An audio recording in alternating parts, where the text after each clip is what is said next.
What's going on, everybody, and welcome back to Master Crafted. We are here to talk about some statistics on what has been happening in 40k, and we're just sad, that there wasn't an update today, this week in general.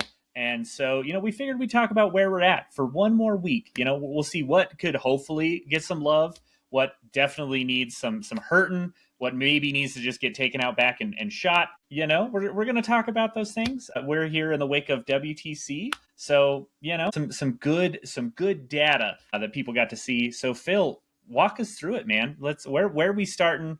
What armies are doing hot? Yeah, so let's talk about the armies in the green. So the armies with the positive win rate that are in that kind of top bracket. And we'll just go from the bottom up. So Drakari, still a very good army. Who would have thought? Fast gun is still good gun. Witches are still fantastic. They do good, still good, have good access to combat, right? Like they're still a good army, and Dark Lances are still real. Yeah, it's still good. Tau Empire, also good. We already talked about it. Fast gun is still good.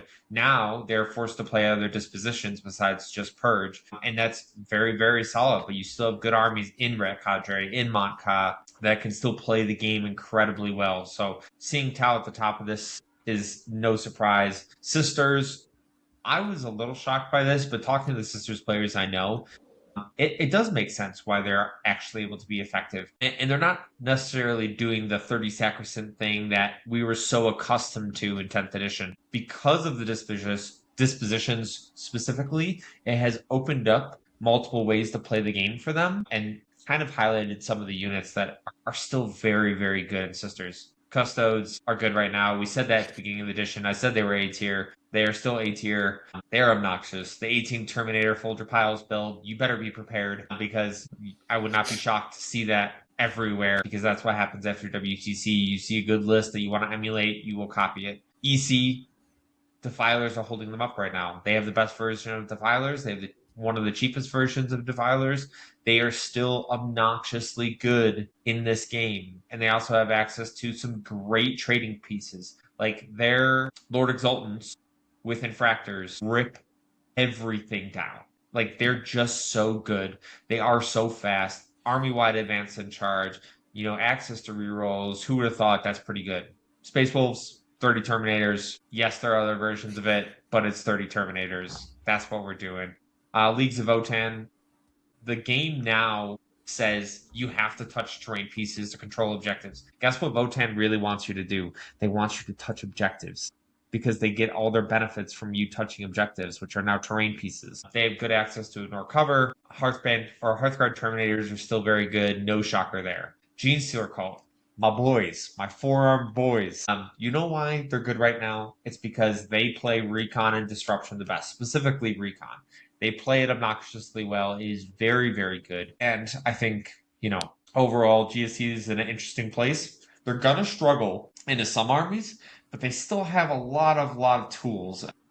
It's just like their lethality going up isn't necessarily the greatest. Sometimes they struggle to kill big things, especially 4-wound Terminator models, which is why I'm not taking them right now. It's kind of very difficult. Chaos Demons. Who'd have thought the cover change going from +1 to your save for demons who never cared about +1 to save to now -1 to hit makes them really good. Keepers of Secrets with -1 to hit inherently and -1 to hit from cover and a strat for it as well, depending on the detachment, means that they could be -3 to hit. That's pretty freaking good. And like demons in general are just good overall. Blood Legion, very good. The hidden mechanic helping them out insanely well. Very, very good. The attachments are good. Chaos Demons, enjoy your time in the sun or the dark sun or enjoy your time in the warp because you are living the good life right now. We'll see what happens after the next data slate. Orcs, I don't want to talk about them. They're obnoxious. They have everything. They shoot well, they charge well, they combat well, they're durable, they have great OC. Pick a thing, orcs do it well. That's why they're at the top of the meta. Dark Angels, yes, fast gun is good. Have you noticed a trend here? I've said it multiple times. Fast gun is good. Dark Angels have fast gun. They have speeders. They have access to Samael with that new obnoxious brick. Like, it is just a good army and very, very fast. And then, my boys, the Death Watch #1, baby! Not a lot of players, not a lot of games, not seen, but the players who are playing it are doing well. So yeah, that's the top of the meta. Lane, who are we knocking down? Who's getting nerfed today? Demons are probably, honestly, the ones with the biggest, target on their back. Orcs are just getting the new codex, so it's kind of just like probably a side grade for them. A lot of the stuff we've seen looks to be very, very strong. And I know we're looking forward to doing kind of a breakdown once we have like the full picture of what that codex is going to look like. But I think it's demons. Demons, the Legion of Excess list is very gross. The Blood Legion running all the Crushers is probably going to get touched. For some reason, all of that went down. Who knows why? Inexplicably. It's going to go back up. Just saying. That's probably going to be the thing that gets touched the most. And then because of the Folger tax, Custodes will suffer as well. Specifically, Terminators will probably be the ones that take most of the hit. But I think they're still good. I think Custodes are still going to be in a good spot. It'll depend, how hard they hit everything else. But you're just not going to be able to take 18 Terminators, right? That's going to be the difference. But yeah, I think those are probably the standouts of things GW is really, really going to hit. Dark Angel is probably going to get some very targeted nerfs. Deathwatch, Phil, I honestly don't think you're going to get hit much. You don't, like, people don't play it enough. And it's not like it's uber gross and just running through the meta. It's just very solid. But yeah, I think in terms of things that are actively gonna get the BAP, those are it. Moving into the middle tiers though, and you got anything to say about these top armies? I feel like you had your piece. I actually still think Gene Call needs a buff. It would be good to see them buffed on maybe some detachments that play other dispositions. That would be the thing to see. Yes. They don't need help in recon. No. In the middle, we do have World Eaters enjoying those extensive point drops that they received in the last slate, rocking a 50% win rate now. Space Marines as a whole, still generally good. A lot of the top players, as we kind of talked about in the pre-show, just moved over to Dark Angels because that's where the sauce is. After literally every single named character except Tigeria's took a points nerf in the last data slate, Ultramarines weren't as shiny as they were before. So that's good to see. Thousand Suns also caught a nerf, but still doing good. Still running 49%. They might not be 4 wound Terminators, but, Scarab Occult still be Scarab Occult. And not fun to deal with.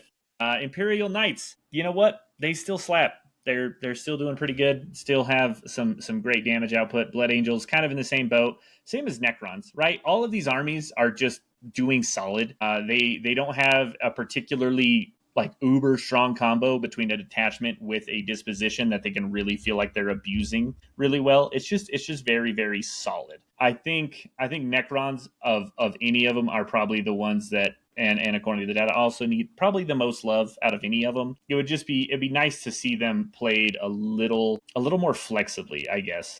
I feel like I've seen people playing a lot of various stuff with Necrons, but nothing ever really feels like, oh man, like that's what really feels good. The Locust Destroyer detachment, I think, is pretty solid. And a lot of just the original stuff is still doing just fine. I think they just feel a little meh right now. They still do good, but they struggle into the top end, I think, more than some of these other ones that are next to them. Interesting. I would not want Necrons touched. I'm pretty happy with where they're at right now. But yeah, these all feel relatively good. Space Marines are still Space Marines. I've said it before, and I'll get on my soapbox again. All the Space Marines should be completely separate. The Blood Angels Codex should be a standalone codex. There should be no overlap. Just call them the Blood Angels Landspeeder and the Blood Angels Intercessors. And then that way you can point them separately than Space Marines, right? Then you have your generics or whatever. And in doing that, you're going to be able to balance the game for Space Marines that much easier because these swings of Space Marines in general usually happens because, one gets hit and then others have to pay the price for it. So yeah, okay. Let's go to this bottom tier because this will be where we really identify who actually needs some help. Chaos Space Marines and Eldari. Yes, could they use some help? Absolutely. They've seen consistent points hikes all the way through 10th edition, and CSM obviously paying the price of the Pack-Bound Zealots' sins of end of 10th edition, which nobody wants to go back to be fair. So those two specifically, I think are going to see some kind of either detachment rules change, disposition flips, but most importantly, probably is just some points drops would be beneficial for a lot of these units. But the nice part about Chaos Space Marines and Eldari, and I think like overall, I would say this pretty consistently for both of them, is they have so many ways that they can play the game. Like Chaos Space Marines are so flexible. They have so many great tools. Like I really like CSM as a whole, as an army concept, because their dispositions are good. Their detachments are good. Their units are solid. They have good access to a lot of data sheets. I like them. Eldari, the reason I picked them up is because of how flexible they are, and they definitely fall within the vein of like armies I like to play. But then flip that around. I'll also play Death Guard, and that is like that might as well be a different game, right? Like Death Guard and Eldari are two drastically different things, but I think we will see. Eldari are like GW's favorite child, so they will see some kind of change. CSM, maybe, maybe not. Like, I don't know. Tyranids. This was the one that shocked me the most. I expected them to be way higher. Maybe it's because unfortunately we have the side effect of playing against fantastic Tyranid players, but I'm very high on them right now. I think they're very, very solid. And this win rate, I don't think accurately represents just how good Tyranids can actually be. Same with Grey Knights. I think both of these is absolutely incorrect in terms of how low they are. Yeah, I have to agree. I think the biggest thing is everybody was like, I can run 5 Norns, but if you don't know how to play a hyper elite army like that and actively pilot that correctly to where you're not just giving up a Norn, right? It's gonna result in losses you probably wouldn't get if you knew how to play the army maybe a touch better. So I think that's probably one of the things that I would say is maybe contributing to Tyranids not doing quite as hot. 58 players is almost the numbers that we have like Dark Angels on, right? They're seeing a lot of people playing them, and I think that's probably why the win rates may be hurting a little bit. Is people are like, oh, cool, shadows, there's a lot of things going right in terms of the rules for Tyranids to succeed in 11th edition, but I still think it is one of those things. They still lack the damage, right? It's the same problem in 10th, where it's like you really really need to be focusing on how you can apply your damage, or using your resources to the absolute maximum, like Matt Evans playing his list where he just did actions and he played fixed and it didn't matter, you were going to table him generally, but he just would score so many points he could win, right? I think that's one of the problems that a lot of people have with Tyranids is they're still not uber killy, and so I think that's one of the things that's probably still holding them back. Hopefully, when their Codex drops, they'll get some updated stuff, and maybe AP2 in general, on a wider range of models would be nice to see instead of all the AP1 they have. Yeah. But yeah, and Grey Knights definitively. I've seen some Grey Knight games, and my God, do they just seem horrendous to play into, especially for certain armies. They're very good. Yeah.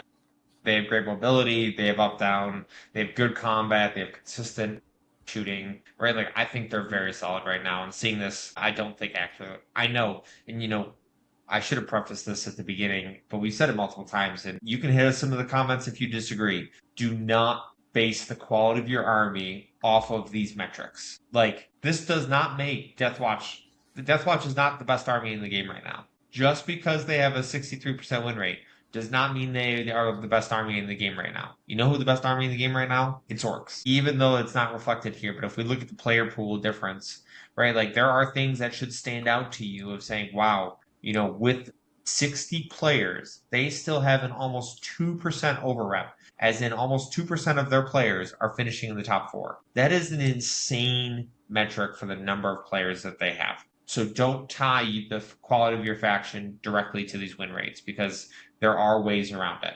Okay, Black Templars. They are the lowest version of Space Marines outside of, like, in terms of standalones. Why is Black Templars all the way down here, Lane? It's for one, we've already talked about the number of Space Marine players who just play whatever's best, right? Black Templars, and it's been this way since they got nerfed about a year ago. Honestly, they just haven't been the shiny version to play in quite some time. But a lot of their units just generally aren't uber fast. I think that's one of the biggest problems. While they have very good infantry, they have very good rules for fighting. I think the biggest thing holding Black Templars back is a lack of speed on their like signature units. Right? It's really really hard to feel like you can be abusive with that. with that army when you don't have as much innate speed. You can take armies that give you baked in advance and charge and stuff, but at a certain point, it's like, are you playing Black Templars anymore? They're still fine. They still do well, but it's one of those things that they're not the shiniest version of Marines by any means. And, Rep X's with full hit rerolls can only get you so far, but they're still fine. I honestly, the next one, Death Guard, there's another one. I have no idea how it's down here. Like, they seem... I don't know. I feel like the Death Guard players that I have played into or have seen have done incredibly well with them. They may not have the innate speed, kind of like Black Templars do in their infantry, but those drones are point for point some of the most annoying models to kill and have just great damage output. Death Shroud Terminators, insanely hard to deal with. If your Death Guard opponent knows how to get rid of your screens and then they just get Terminators into you. Yeah, I don't know. I think, again, it's one of those things. It's just not having a good week, maybe, but I don't know how that over the 4 weeks even they're at 42%. Yeah, it's not great. They are a slow army. Now, if we look at Death Guard players in terms of what they're playing, majority of the time is taking hold. I'll be honest. If you gave me taking a hold on Death Guard, I don't know. I might drop a game. Like Virulent Victorum, which is the main take and hold version of it, is so durable with Mortarion, with mini Demon Princes. Maybe you run a 10-man Blightlord Terminators, or it's just Plague Marines, which are pound for pound some of the most lethal battle line in the game, right? Like they do so many things so freaking well. And they have reactive moves, and they have reactive shoots. Like you could still take Defilers and Death Guard, like they're still solid. And then you look at the Taliban version of Death Guard with Great Unclean Ones and all that stuff. Like, they are going to just, like, suck the soul out of some of these games. I think this is just a matter of, I don't know. Orcs? Is this just Orcs? No, they have a 43% win rate into Orcs. And the matchup into Orcs is pretty good because when I can -1 to hit you in combat, that's pretty freaking nice. It does help, yeah. I don't know. I really don't. -1 toughness, also a huge factor in an Orcs matchup. Oh, so good. Like, I don't know. Yeah. Death Guard players, you tell me, because I have played a lot of Death Guard. Lane can advocate for that. I can advocate for that. I played them relatively well. This seems incredibly low here. Could they use some changes? Maybe, like some points changes. All right, but gosh, they're very good. Same with AdMech.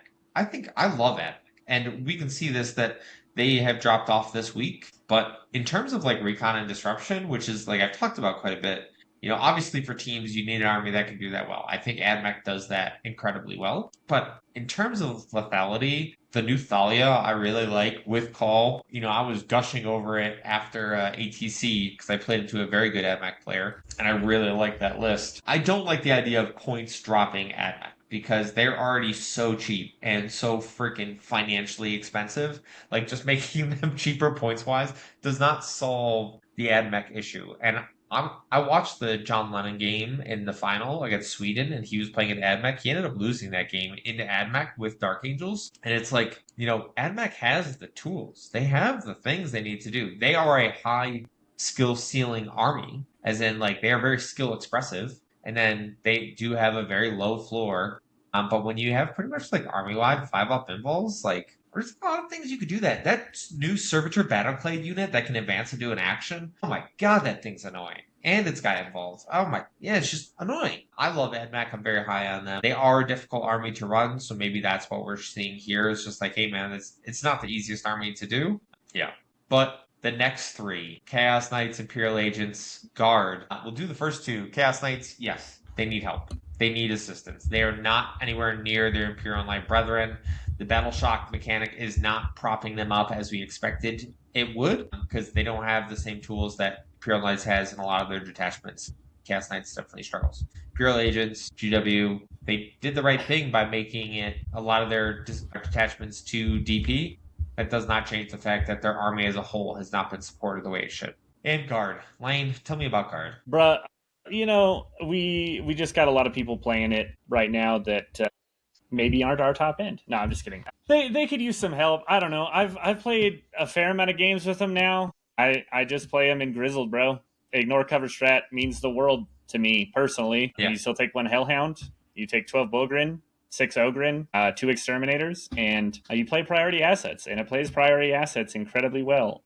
The only game I had that just felt unplayable was into orcs. Everything else felt fine. I played into Dark Angels. I don't know. I get that it's not very inspired. There's not a lot of variety for guard. I would love to play combined, but you can't. If you don't have ignore cover strats, it sucks, and you can't afford to pay the Hellhound tax. Legitimately, I was talking to somebody about this. I think they need to just go ahead and say, you know what, we're going to have 2 units that give you ignore cover, or even get rid of it off the Hellhound. Give it a different rule, but give us Scout Sentinels. Give us something that's cheap and affordable to go, oh, I see that thing. It doesn't have cover. 55 points to remove cover. We can pay that multiple times. Yeah. 125, we can't pay that multiple times. You can't have to pay, that much of a premium. That's over twice the cost of a Scout Sentinel. And they just don't do damage. Like, Hellhounds are just like, everybody's like, oh, that Overwatch is scary. And it's like, well, are you a 5-man of Drukhari? Because if you're not, you shouldn't be worried. They do nothing. Their Overwatch is nothing. So, yeah, like, I think that's the biggest thing.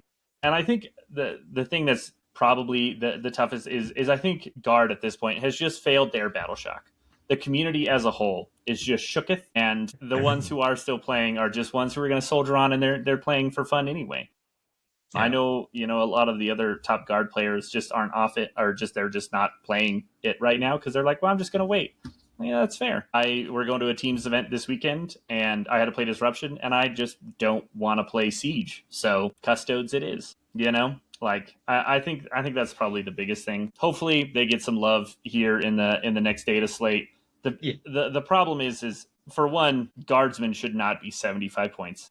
How that still is a thing, I don't understand. But in general, the thing that they really, really need is actual rules support. They need to have a better way to ignore cover, whether it's like combined switching their strat for, extra AP that gets switched to ignore cover. They just need better access to it. I think that's the biggest thing that's really hurting Guard, because otherwise you have to do such big point reductions for it to work in all the other detachments that in the good detachments, it's just too gross then once you hit that level of cheap assets. But yeah, I've heard it once or twice. I expect Guard will be touched in this next data slate, which we were all hoping for was going to be today, but that's not the case. So hopefully maybe at some point this week, if not same time next week. And we will be here. We will look to cover it. I just think there's, after all of that, some very interesting data there. I think this disposition win rates is very interesting. Recon with the highest. Does that mean it's the best disposition? It's only 16% of the field. It does have quite a few games played. I don't know if it necessarily makes it the best, but I do think it makes it the most balanced and definitely tenable for, the singles environment, right? You could very easily run Recon and be happy with it. Same with Take and Hold, same with Purge, same with Prio. Look at all of these. They are kind of in the same bracket. Obviously, Prio and Take and Hold dominating in terms of the amount of players. That should tell you something of like, hey, we are talking almost 1,000 more games with both of those. You should expect to play both of those multiple times in a GT, in a Teams environment. Like, you should just expect to play both of those. Purge obviously has dropped off quite a bit in terms of popularity because people have kind of figured out that there are game plans into Purge to stop them from scoring, which is denial of assets or the way you list build. There are ways to do that. Disruption needs some help. It is by far the worst disposition. I would love to see them do something with Disruption. And honestly, it's just increasing the amount of points that you get for doing the things in the missions, right? Because Disruption already struggles so much with, hey, I have to work so hard and I still only get this like meager amount of points. Every time I've ran Disruption, I'm like, man, this does not feel great. Because it's like I'm working so hard for these points, and my opponent who's running Take and Hold just like is standing over there breathing, and they're maxing primary. So it's like I expect Disruption to get touched. I would hope if I was a designer, that's what I would be doing. Is like, hey, I want to balance these out as much as possible, and Disruption, as you can see, is not taken, is not prioritized. It's probably the majority of these games are Teams games because you have to have Disruption. So it has some play into certain matchups, but overall, not a fan. But yeah, I think it's interesting, especially for this past week. Yeah, for sure. Alrighty. Well, I think that wraps it up for this week's meta breakdown. Hopefully, y'all enjoyed us just mostly talking shit about various armies and maybe some love that some other ones need. Yeah, we're really looking forward to an updated data slate within the next week. Because, yeah, we love a nice little shakeup because who doesn't? I mean, come on. They need to do something for Disruption. Yeah. As Phil said, they're hurting. And we want to play Disruption with hopefully some reasonably good detachments. But yeah, gonna have more content coming your way. Hopefully y'all enjoyed. Please like and subscribe if you haven't already. And as always, do not forget that victory isn't given, it is forged. And it's forged right here at Mastercrafted. We will see you all next time. See you guys.